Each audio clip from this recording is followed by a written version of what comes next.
Rifftrax. Never pick tracks where the riffs are missing. Why you always gotta pick Rifftrax? It's your lucky day, it's time for Rifftrax. Hello, I'm Faith, and welcome to Faith's Take, where I talk about anything and everything that I find interesting.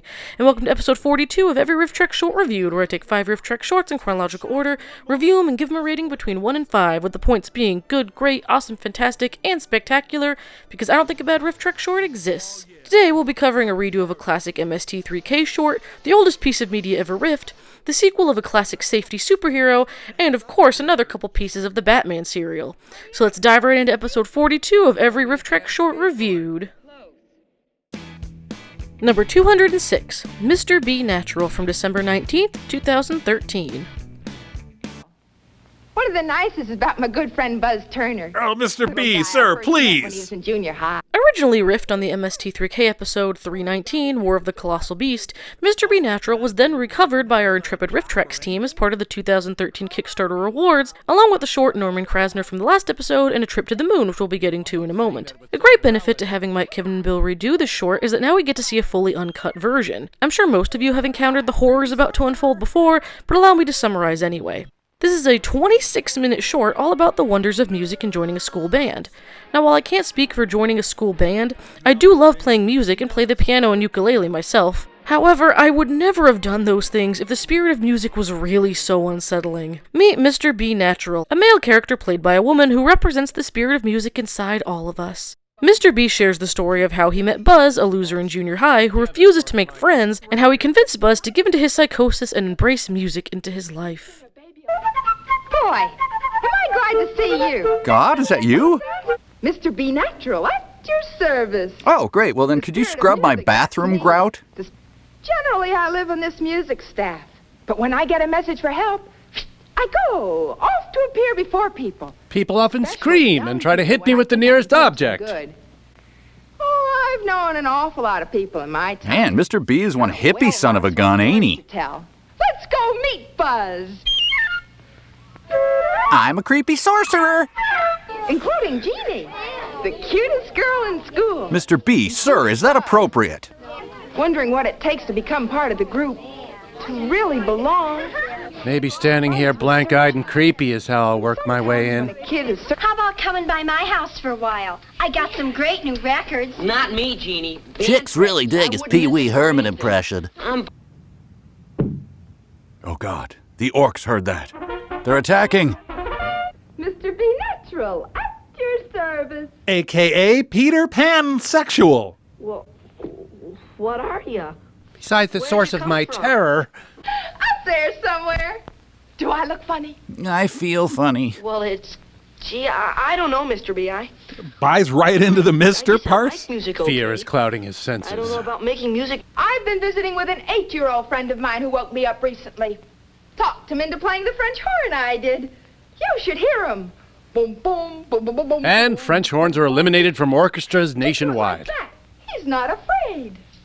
Wish I could. Be not afraid, that is. You're making it very difficult. Band. Be natural. Talk out what you feel with music. Yeah, but how do I play Just it? talk it out! This is just want to show dignity, Buzz. Try a French horn. So dignity equals goose-stepping like a stormtrooper. Got it.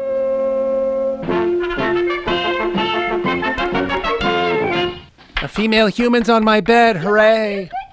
Having decided to just give in to this mysterious imp with nowhere near enough fear in his soul, Buzz goes to the school's music director to get started. Once they determine Buzz should play the trumpet, Mr. B encourages him to talk to his parents into buying one, and if my kid was as wheat toast bland as Buzz, I'd be happy if he wanted any sort of hobby that would give him the slightest opportunity to make friends. They go out to buy a trumpet, and Buzz immediately assumes he can just play any piece of crap out there, which shows his common sense is just as lacking as his fight or flight response. Thankfully, the shop owner shows him all that goes into the best trumpets and how important the technical side is. After picking out the right horn, Buzz joins the school band and his life is instantly better, just like how real-life decisions work out perfectly in a mere instant. Well, hello there. Afternoon, Mr. Barton. I'm Buzz Turner. Oh, yes, Buzz. I've seen you around school many times. Haven't cared for What can I it. do for you this afternoon? Tell me, Buzz, have you ever seen any of our band concerts? Yep, one with my parents. I'm sorry they got on stage. That was weird. Yeah. You understand what I'm getting at, son? Bribe me, son. Well, yeah. Don't kill him, Mr. B! Have you any idea what instrument you'd like to play, Buzz? No, I don't think it matters much. That's the spirit. Okay. Let's check. You should do pretty well with a cornet, trumpet. Trumpet sounds great. Trumpet it is. I was gonna say electric guitar before you cut me off, but enjoy permanent virginity. Buzz, do you know the start of the Star Spangled Banner? Or are you another commie sent to infiltrate my band? Oh, which note was... Mom, Dad, excuse me. They were listening to that on purpose? Up with you. Oh, I suppose Dad had some reluctance when Buzz started to talk. I could read his mind. She reads minds? I don't know. Sure, just like music can. Music can help him open up like this. It's worth every dollar, every effort we spend. Mom thinks with her face.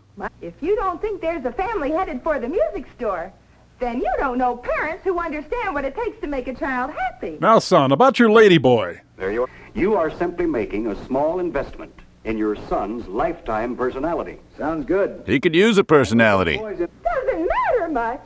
Defy the court order, I did. Boy, The best instruments are uniform. Every one is exactly like every other of the same kind. Conform, you worthless bugles! The ground, the skill. Don't you wish your girlfriend was hot like me? Well, sir, he was really on his way now. I had done my part. I'd confuse the hell out of that kid. No, again, you put your fingers on the buttons and blow in the mouthpiece, not the other way around. He would be ready to take that big solo. Our love remained a secret. Whoa, Buzz, stop! What the hell? We'll return the horn tomorrow. Well, Buzz had a couple of good weeks, but then rock and roll came along and his trumpet was considered as square as his crew cut. Everyone made fun of him, especially variations on the joke of him being the kid who blows. Buzz turned bitter. He retreated to his room, rejecting human contact for the next 4 decades, finally in his old age becoming a top commenter in his local newspaper's website, railing against homosexuals and Jews. My only problem with the short isn't that it's a redo of a classic, but because it actually has a few almost identical riffs to the original script. Usually when Rifftrax covers something that was already done in MST, there aren't similar riffs in the exact same places, since they're obviously wanting to differentiate themselves from the original take. But here, I caught several that were virtually the same. And don't be too sure I wasn't in the garden with Mr. and Mrs. Adam. You were the Why, snake. you should know me.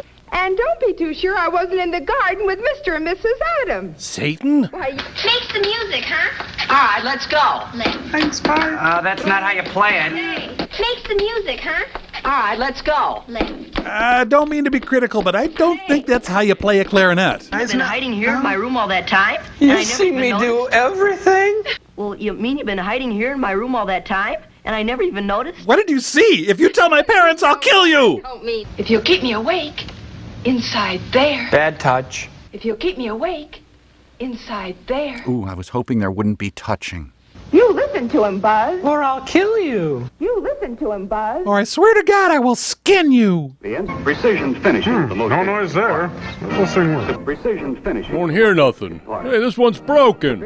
Come on now, watch the red man. Watch for the red man. You're wrong. Okay, find the ball, find the ball. It's not a huge problem, I guess, but it is a little distracting when they're usually very good about not using the same riffs on the same short or movie twice, and there's so many here in just one short. And while not quite as hilarious as Joel and Bots go, it's still a fun romp and one of the most ridiculously weird things ever riffed, and this more recent take gets a 4.5 out of 5. I'm your spirit of music. I belong to you. Nobody else can hear me or see me. Including the police. Number 207, A Trip to the Moon from December 20th, 2013. I don't know about you guys, but I'm not hearing any of the dialogue. The cameraman forgot to turn on the mic or something, or... Total amateur hour.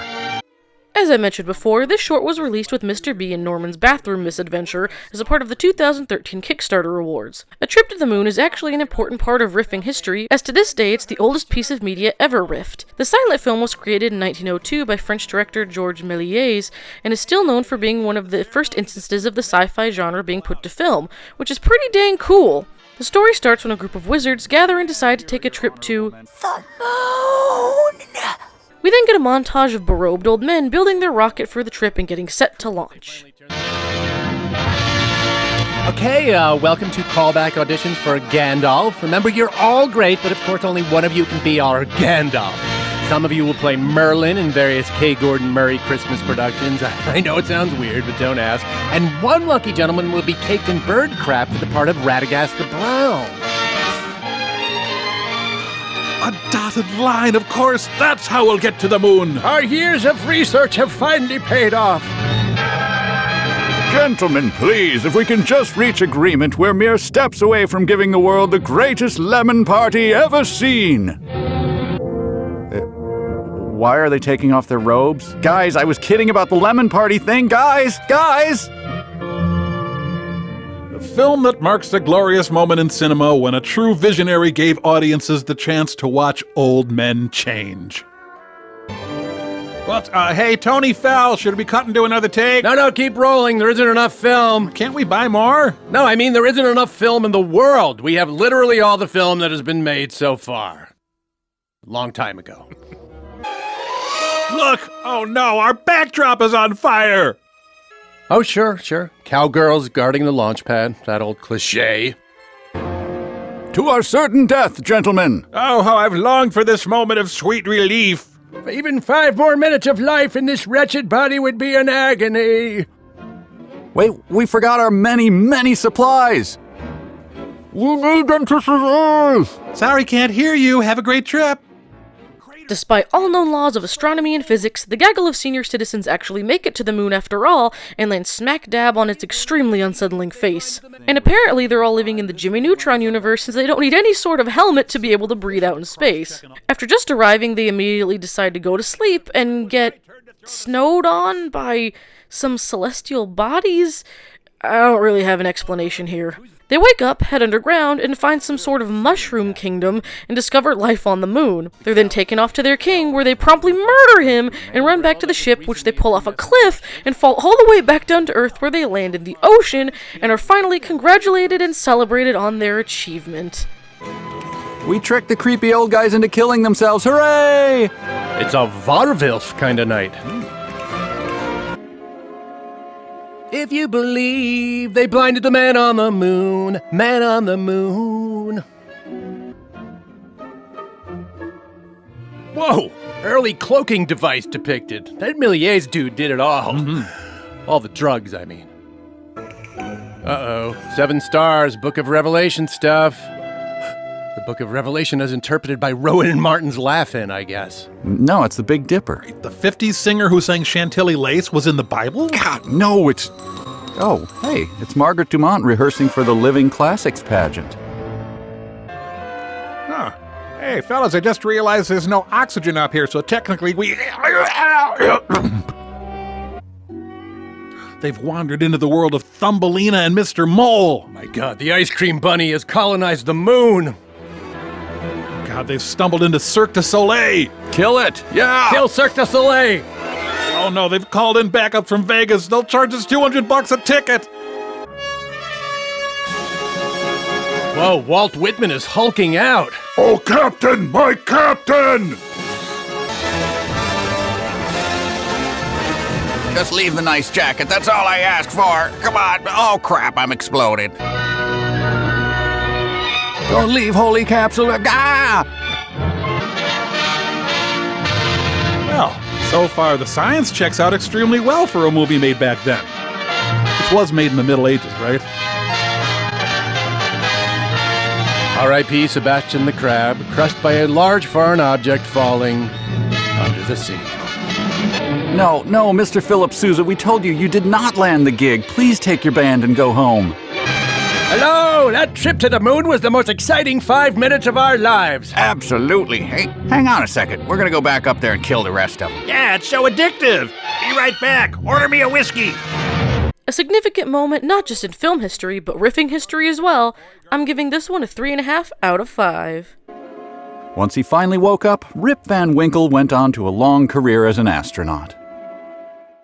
Number 208. Batman, Target Robin from January 3rd, 2014.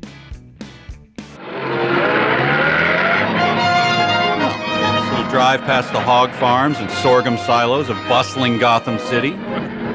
Back Back at it again with the Batman serial, we see our hero and Vicky have been surrounded by fire in the water off the Gotham City docks. They escape almost instantly, though, as Robin scares the Wizard's hench dudes away with a police siren. Bruce and Dick can't get much info out of the guy they caught in the last episode, so Bruce goes back to the Harbor Club disguised as said guy with the uninspired gangster name of Mac. Thankfully, the mob is too stupid to remember what their own fellow guy looked like and unwittingly let Bruce in on all of their plans. He then becomes part of their scheme with Robin trailing right behind. After the not-car chase, Bruce and the mob end up in a shack in the middle of nowhere.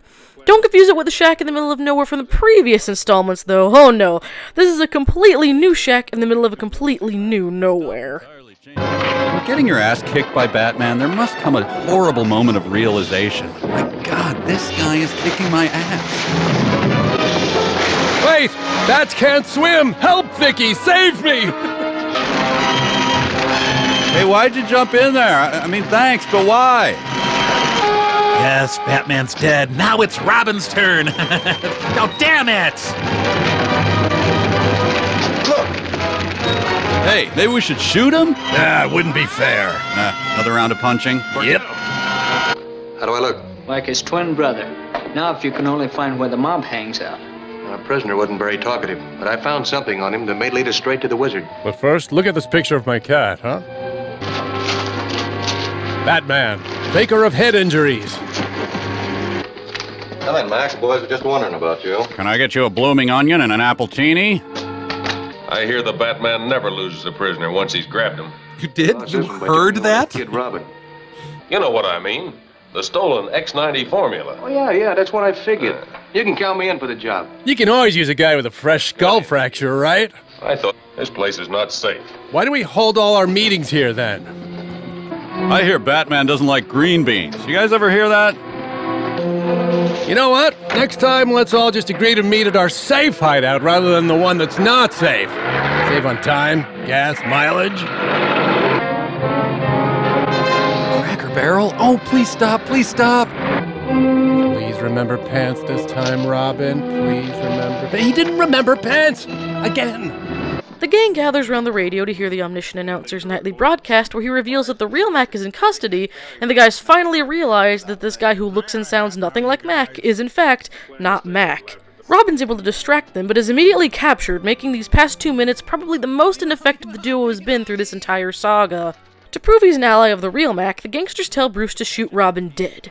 He shoots him in the chest, and when the mobsters go to check his pulse, Robin springs up, having only been shot in the belt buckle, because that's how the physics of bullets work, and the two escape. After being filled in, the Wizard plans to off 2 of his henchmen for their incompetence, while Commissioner Gordon tells Batman where the gang will strike next, thanks to the real Mac finally giving out the information. Batman and Robin head into a suspicious warehouse, which, surprise of all surprises, turns out to be a trap. Let's wear our suits in here for a while. I plan to stay here till after dark. What does that mean, more orders? Maybe. In the meantime, don't get too nosy, Mac. And stop entirely changing your face at random. And is being held incommunicado by the police for questioning. Even duller than the show before it, the paint drying report. In the meantime, I have learned the prisoner's name. It is Mac Lacey. Come to think of it, we did accept you as Mac despite the evidence of every single one of our senses. And you made it. Ha! Now that 5% more of your face is exposed, I see the truth! Looks like Mac. Using ancient kindergarten-based fighting techniques. Oh, hi, Masterson. You've got 2 shots. Make them count. And no tricks. Like, don't shoot us or anything. That wouldn't be fair. You were supposed to catch it in your teeth, dummy. Sorry, did we not cover that in bat training? Die, Robin! Die, damn you! Because they can see in the dark like real bats and robins can.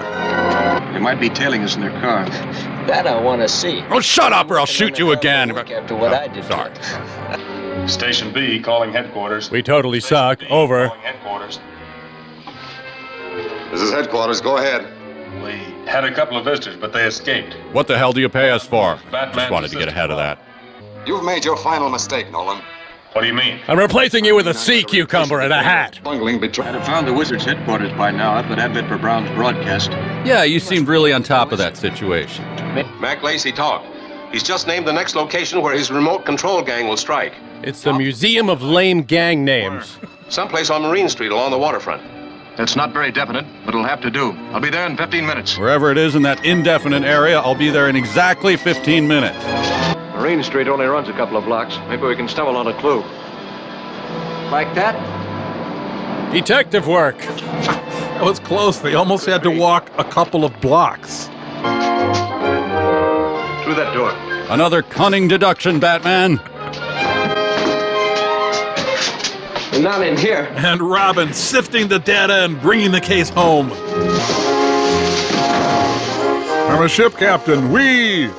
As a Batman short, this one's pretty ridiculous, but as a Rifftrax short, it's also pretty hilarious, and it earns a 4 out of 5. What happened to you? Plenty. Gangstering seems pretty mellow, all in all. Number 209, Batman: The Fatal Blast, from January 10th, 2014. You don't make any mistakes, do you? No, I don't, Neil. Neil? You and Earl better learn that at once. Earl? I won't tolerate mistakes from any of my men. Not from Paul or Travis or Benedict. As we witnessed mere seconds ago, Batman and Robin are stuck in a room filling with CO2 while the bad guys escape. Per superhero bad guy protocol, the henchmen leave before making sure the good guys die though, so obviously they don't. Thankfully, Batman had both a special breathing apparatus and a blowtorch in his tights, which they used to escape. They make it back to the Wayne Suburban 2 story, where the Barry Brown broadcast declares Batman and Robin dead, since, again, the Wizard hires only the best for his superhero-killing henchmen. Just as Bruce and Dick go to tell Gordon the heroes are still alive, the Miracle Radio Man himself enters, supposedly just looking for stories. Coincidentally enough, Gordon then receives a note from the Wizard stating that he'll stop all trains from getting in and out of Gotham until he's paid a ransom, and he wastes no time following through on his threat. Yeah, we'll leave the carbon footprint on their throats. Robin, read through this. I had them all along, but wanted to wait until we suffered permanent brain damage. Love these e-cigs. Mine's cherry. It's great and there's no smoke, so it doesn't bother anyone else. I feel like even more of a douche smoking one of these, and I'm already Robin. There, now I'll just tuck this back into my Wow, hot! Burning the pelvis! Oh God, that hurts! I'll call Commissioner Gordon and tell him that Batman and Robin are still alive. And we'll drop in on him first thing in the morning. And that we're not Batman and Robin. This case is loaded with suspects.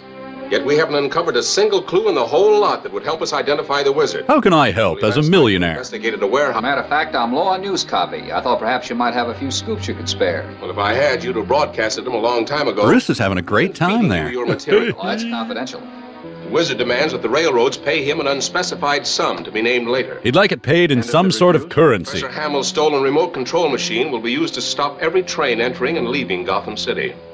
What's the deadline? Just about now. Well, thanks for the heads up, Wizard. It's just as a warning. Is the Wizard under house arrest? Has he ever left this room? Now he only has to get the short line B&O in Pennsylvania, and his monopoly is complete. Once again, Barry Brown knows the ins and outs that even the detective extraordinaire himself does not, in this instance, that the president of the railroad won't stand for the Wizard's actions and won't give in to his demands. Thanks to Barry's premature account of their deaths, Batman and Robin are able to try to catch the Wizard off guard, but find Vicky tailing them. They chat for a moment before Batman leaves her stranded without her key to keep her safe.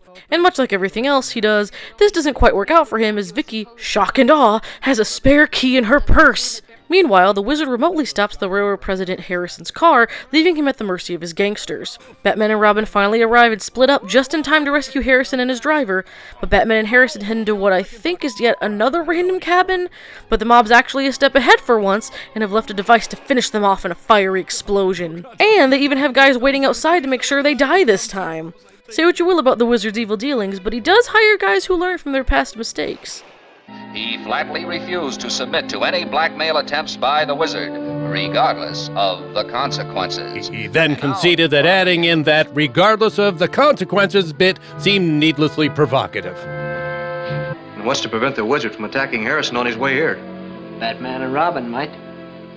I'll check with Gordon and find out his route. You retrieve the wadded-up costumes from the file cabinet.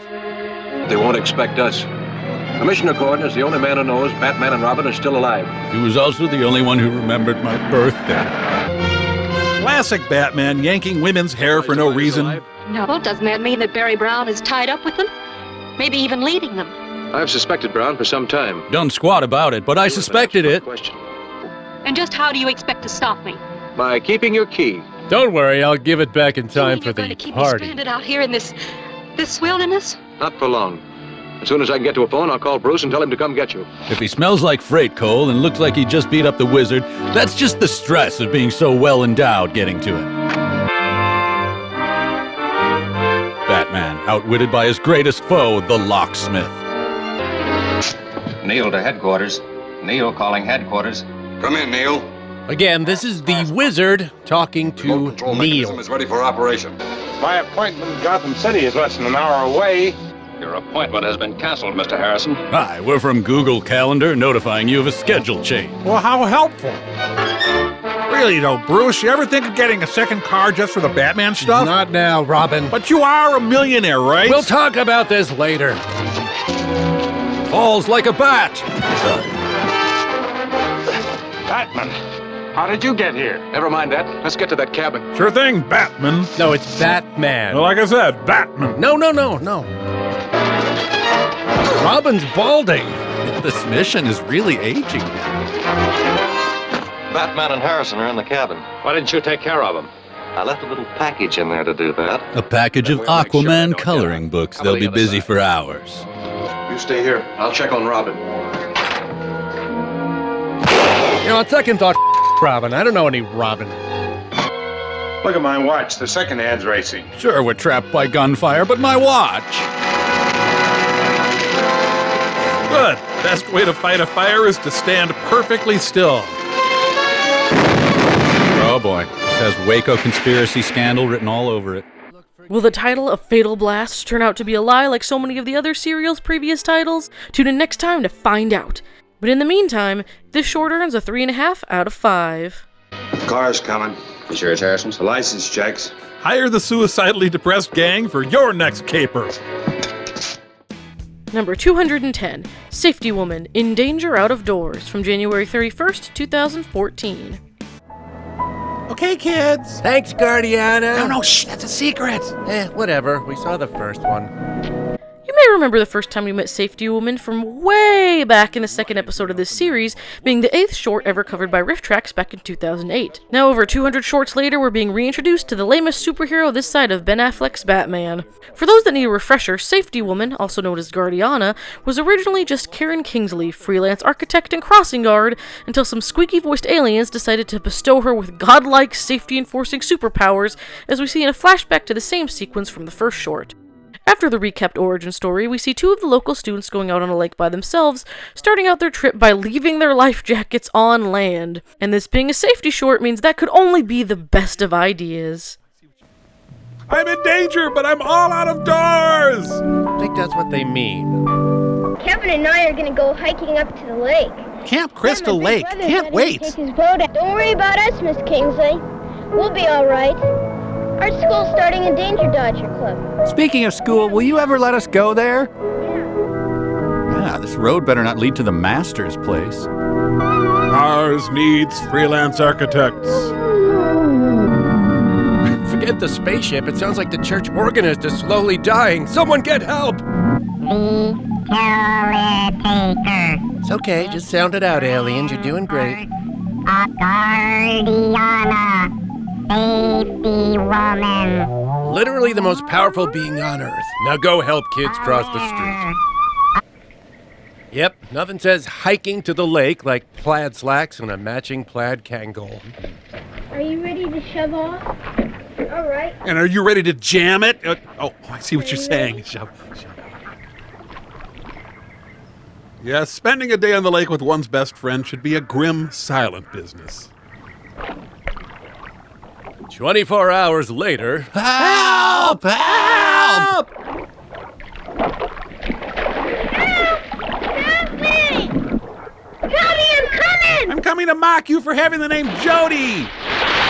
Safety Woman thankfully hears their cries from across time and space and turns up to help them by rewinding time to get them back in the boat. She's kind of like Doctor Strange if he was wrapped in tinfoil and only used his powers to save 2 kids at a time instead of the entire dimension at once. She then gives them safety tips for pools, which doesn't really matter since this incident didn't take place anywhere near a pool, but whatever. She then tells them about a kid who went hiking alone in the woods and then tried mountain climbing without any equipment. At that point, Guardiana, I'm pretty sure it's just natural selection. After teaching these two numbskulls as much as she can, she then has to rush off to help another kid who's about to get run over by a truck on her skateboard. Once again, Guardiana gives her usual little safety advice, and the short ends with the kids somehow being none the wiser that this woman looks and sounds exactly like the crossing guard they see every day. Oh my God. I got so busy I never ate lunch. Yeah, demon possession, please, safety woman, just let us die. Avoid running and horseplay around pools. Also, don't go to pools unless you like infectious skin diseases. Practice. Never dive into water unless you know beforehand how deep the water is. Never go against a Sicilian when death is on the line. Yes, we know. We were dumb. No, boys, you just made a mistake. One I don't think you'll ever make again. Once your lengthy prison terms are done. He had a jacket in his pack in case he got cold. He brought a knife to kill a bear and live in its body cavity. A map of the area. But he made a mistake. He forgot to stay groovy and guard himself against stagflation. Never hike alone. He decided to do a little climbing. After that, he thought he'd tease a mountain lion. Help! Are there any women wearing Mylar pantsuits anywhere nearby? Kids our age, they're not allowed to ride around on the block. It's illegal for kids our age to be riding around on the streets. And I'm not going back to jail, okay? Take me with you. I'll ask your dad. He'll let me. I saved his life in Nam. He wouldn't even let you get up. Keep your old mini bike. Don't ask to borrow my skateboard, Jeff. Damn, gambled and lost. Julian, look out! Look out! I must leave. As she takes time to do her catchphrase, the kid is embedded in the car's grill. My skateboard. Guardiana, you saved me. And you owe me a damn skateboard. Too close. The only way to avoid danger is to stay away from the places where danger is at. Such as Florida. Aware, alert, alive! I transported into a volcano! I'm dead! A fun follow-up to one of the original Rifftrax shorts, this one safely earns itself a 4 out of 5. Wow! Poor kid could not fake being interested in that. But even safety women can't be...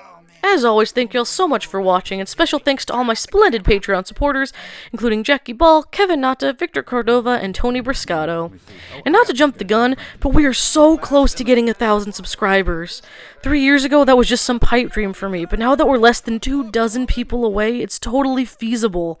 I just can't thank every single one of you enough for being here for me, and making me feel like I'm actually good at this, and that I can make people happy with these videos that I love to create so much. I have no clue what to do when I finally crack those 4 digits, so if you have any suggestions, please let me know. I'd love to hear them and see what I can do. Thanks again, and I'll see you guys later.